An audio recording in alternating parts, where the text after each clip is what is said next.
पिछले साल बड़ी ईद के तीसरे दिन में ड्यूटी पर था और अचानक अस्पताल के इमरजेंसी में हलचल मच गई। 38 साल यासिर नामी मरीज को तेज बुखार, मुसलसल कै और शदीद पेट दर्द के साथ अस्पताल लाया। यासिर की हालत इतनी बिगड़ चुकी थी कि हमें फौरी तौर पर स्टमक वॉश करना पड़ा।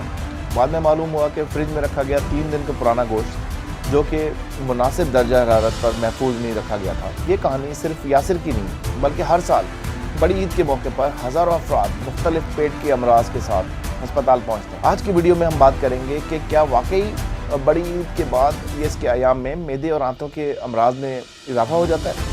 अगर हाँ तो इसकी बुनियादी वजह क्या है और सबसे अहम सवाल क्या है, इन मसाइल से कैसे बचा जा सकता है।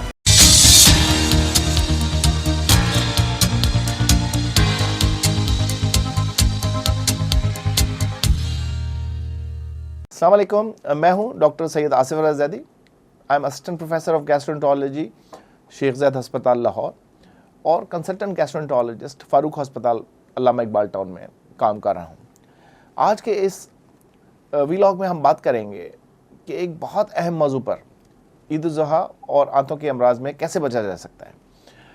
ईद कुर्बान का त्यौहार जहां रूहानी खुशियों का सबब है, वहां खुराक की ज़्यादती और नाकिस गोश्त के इस्तेमाल से सेहत के मसाइल भी पैदा कर सकते हैं। ख़ास तौर पे मैदे, आंतें, जिगर और निज़ाम हाजमा शदीद मुतासर हो सकता है।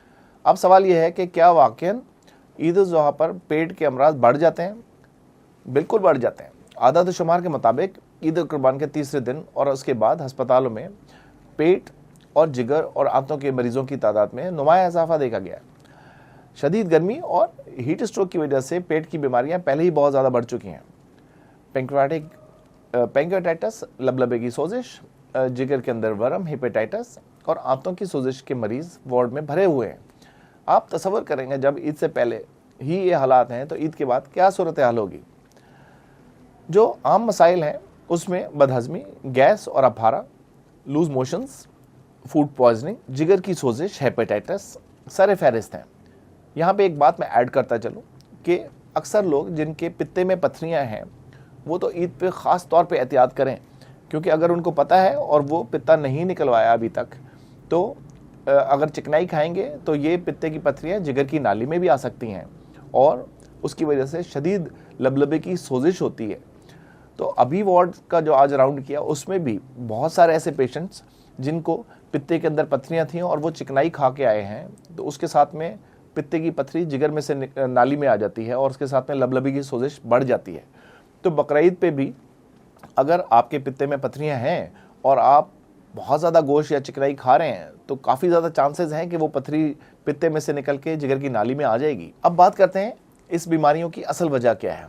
बहुत ज़्यादा मिकदार में गोश्त खाना, ज़्यादा तला हुआ, मसालेदार या बग़ैर पका हुआ गोश्त, मुनासिब तरीके से अगर उसको स्टोर नहीं किया गया, फ्रीज़ नहीं किया गया तो गर्म मौसम में गोश्त जल्द ख़राब हो जाता है और लाइट भी जाती है। इसकी वजह से स्टोरेज में प्रॉब्लम आती है। इसके अलावा एक और वजह यह है कि आमतौर पर लोग कुर्बानी के गोश्त को अच्छी तरह नहीं धोते। हमारे यहाँ कुर्बानी करते हुए माहौल की सफाई सुथराई का ख़ास ख्याल नहीं रखा जाता और गैर सेहत बख्श और आलूदा माहौल में कुर्बानी की जाती है और गोश्त बनाया जाता है। इसके पेश नज़र गोश्त को अच्छी तरह धोना बेहद ज़रूरी है, मगर अमूमन इस सिलसिले में लापरवाही बरती जाती है। दूसरी बात यह कि कुर्बानी के गोश्त को पूरी तरह से पकाया नहीं जाता और गलाया नहीं जाता। गोश्त अध गलाया किसी कदर कच्चा रह जाता है जिसे खाने के बाद पेट ख़राब हो जाता है और मुतासरा फ़र्द बदहज़मी, कै और मोशंस का शिकार हो जाता है। तीसरी बात यह कि बहुत ज़्यादा खाना, बसियारखोरी यानी हद से ज़्यादा खाने पर भी पेट की ख़राबी और मैदे और आंतों के अमराज का इजाफा बन जाता है और ये इसका एक अहम सबब है। कुर्बानी के गोश्त और आम गोश्त में फ़र्क क्या है? कुर्बानी का गोश्त आम गोश्त के मुकाबले में फ़ौरन ज़िबा के बाद खाया जाता है। कुर्बानी का गोश्त क्योंकि हम फौरी तौर पे कुर्बानी के बाद खाना शुरू कर देते हैं और ये सख्त होता है और ये फौरी हज़म भी नहीं होता और जैसा कि पहले बताया कि 250 टू 280 ग्राम्स तक हम सारे जिस्म में गोश्त हज़म कर सकते हैं। तो आप सोचिए कि एक पाक के करीब आप सारा दिन में गोश्त हज़म कर सकते हैं, लेकिन हम क्या करते हैं कि हम तकरीबन 2.5-3 किलो ज़्यादा से ज़्यादा गोश्त खाने की कोशिश करते हैं, जिसकी वजह से हमारे मसाइल मैदे के और जिगर के बढ़ते चले जाते हैं। जब हम बहुत ज़्यादा तादाद में गोश्त खाना शुरू कर देते हैं तो آپ کو بہت زیادہ یورک ایسڈ پروڈیوس ہوتا ہے، اور جب یورک ایسڈ بہت پروڈیوس ہو تو وہ جوڑوں میں بھی جمع ہو جاتا ہے. جوڑوں میں اگر یورک ایسڈ جمع ہو جائے تو گاؤٹی آرتھرائٹس کر سکتا ہے، سیویئر بیک ایک کر سکتا ہے، گھٹنوں کے عارضے کا مسئلہ کر سکتا ہے، یا یورک ایسڈ کی زیادتی کے ساتھ میں گردوں کی پتھریاں بن سکتی ہیں. تو ایسے لوگ جن کے اندر یورک ایسڈ پہلے ہی زیادہ رہتا ہے اور وہ گولیاں کھا رہے ہیں، تو اس میں آپ بہت زیادہ احتیاط کریں اور ریڈ میٹ کو کم سے کم استعمال کریں. یہ گوشت زیادہ پروٹین سے بھرپور ہوتا ہے جو حساس معدے کو جلد متاثر کرتا ہے. لوگ ایک ساتھ بہت زیادہ مقدار میں کھا لیتے ہیں جس سے معدے پر بوجھ پڑتا ہے. گوشت کتنے دن تک استعمال کیا جاتا ہے، یہ بہت امپورٹنٹ کوسچن ہے. اگر گوشت کو فوری طور پر صاف کر کے فریز کیا جائے تو یہ 1 سے 2 ماہ تک محفوظ رہ سکتا ہے، لیکن اس کی پیکنگ، درجہ حرارت اور صفائی کا خاص خیال رکھا جاتا ہے. زیادہ پرانا گوشت 2 ماہ سے بھی زیادہ پروٹین کی خرابی، بیکٹیریا کی افزائش اور بدبو کی وجہ بن سکتا ہے، اور فوڈ پوائزننگ کا باعث بن سکتا ہے. بقرعید کا گوشت بانٹنے کے لیے ہوتا ہے. اگر سنت کے مطابق گوشت کی تقسیم کی جائے تو اتنا گوشت بچے گا ہی نہیں کہ ہفتوں تک فریج میں رکھا جا سکے، مگر عام طور پر ایسا نہیں ہوتا. قربانی کا گوشت زیادہ سے زیادہ 1 ہفتے کے اندر استعمال کر لینا چاہیے. طویل عرصے تک فریج میں گوشت نہ رکھیں. گوشت رکھ کر استعمال کرتے رہنے سے پیٹ خراب ہو جائے گا اور کھانے والا بدہضمی، قے اور اسہال میں مبتلا ہو سکتا ہے. معدے اور آنتوں کے امراض سے بچاؤ کے لیے کیا احتیاطی تدابیر کرنی چاہیے؟ معدے کو صحت مند رکھنے کے لیے قربانی کے گوشت کو اچھی طرح پکانا چاہیے. اس میں کچا پن بالکل نہیں رہنا چاہیے. اس کے ساتھ ساتھ چونکہ سخت گرمی پڑ رہی ہے تو اس میں پانی کا استعمال بڑھا دینا چاہیے تاکہ جسم میں پانی کی کمی نہ ہو، اور گوشت کے ساتھ تازہ سبزیاں اور پھل ضروری استعمال کرنے چاہیے. یہ ہاضمہ بہتر بنانے میں مددگار ثابت ہو سکتے ہیں. قربانی کا گوشت ذبیحہ کے فوری بعد نہیں پکانا چاہیے، بلکہ اس سے 1-2 گھنٹے تک رکھا رہنے دیں اور پھر پکائیں. گوشت کے پکوانوں یا بھاری کھانوں کے ساتھ دہی اور سلاد کا استعمال لازمی کرنا چاہیے. دہی سے ہاضمہ ٹھیک رہتا ہے، جبکہ سلاد پروٹین کے ساتھ بہت ضروری ہے، فائبر بہت زیادہ ضروری ہے. اور ہم، کیونکہ میں نے کئی دفعہ اپنے ویلاگز میں بھی بتایا ہے، اپنی پوڈ کاسٹ میں بھی بتایا ہے کہ ہم اومنی وورس لوگ ہیں. ہم گوشت بھی کھاتے ہیں اور ہم سلاد اور سبزیاں بھی کھاتے ہیں. اگر ہم ایک چیز کی طرف زیادہ آ جائیں گے تو اس کے ساتھ نقصانات ہوں گے.